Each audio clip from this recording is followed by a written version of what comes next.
So why no excuses? Why shut up and train? Experience is the answer.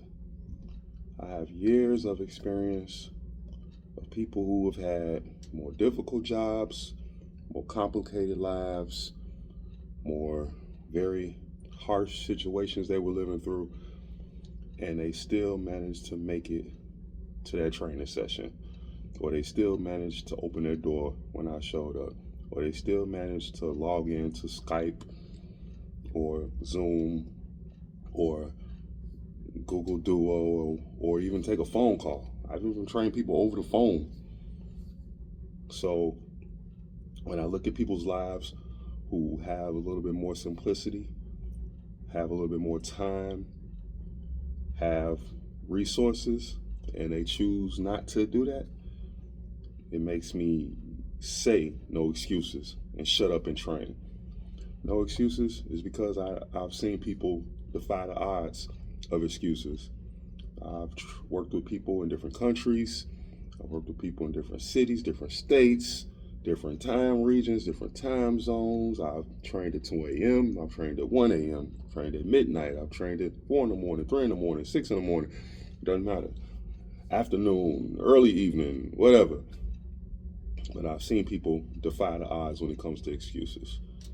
Shut up and train is because over the years I've gone to many gyms, and you see people, they walk in the gym door, whether it's in their condo building or whether it's in a big box gym, or even if it's at a park, and they will talk for an hour with a person that they saw last week or a day ago, and they'll talk and talk and talk and talk and talk and talk and talk and talk and talk.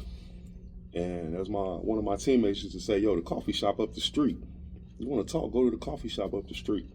But when you have worked to get to this place where you're supposed to better your body, get it in, man. Shut up and train. Shut up and train. Y'all can talk on the phone, on the ride back home. Y'all can talk later, whatever. Shut up and train. It's your time to get in what you came to get in. Shut up and train. But as we move forward into a future where health is becoming even more vital than it was 10 years ago, 20 years ago, 30 years ago, 40 years ago, 50 years ago. And you don't have to take my word for it. Look at history. Look at the numbers. You know, if you're in your 40s, if you're in your 30s, look back to when you were in high school. How many people were overweight when you were in high school? If you're in your 50s and your 60s and your 70s, look back. How many people look like they look now walking around in your era of time? So that should tell you something. That should tell you something. That should common sensely tell you something. And you can use your eyes. You don't even have to Google nothing. Use your eyes. And you can see that we're in vital need of better things for ourselves and for our health, our overall health. If you lived 20 years ago, 30 years ago, 40 years ago, how many people sat around and talked about they suffered from anxiety or depression or this and that? Just, you ain't gotta Google it. Look at life. Look at life. Look at human existence history. And you will see that a lot of things that we partake in and that we go through or that we claim today weren't there. And you can say that people distracted themselves. You can say that people worked and they did this and they did that.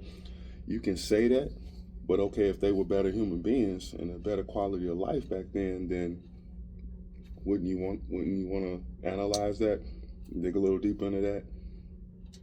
So, no excuses. Shut up and train. The training goes deeper than the body. Train the mind, train the heart, train the spirit, train your soul. No excuses. Shut up and train. Fight for your life.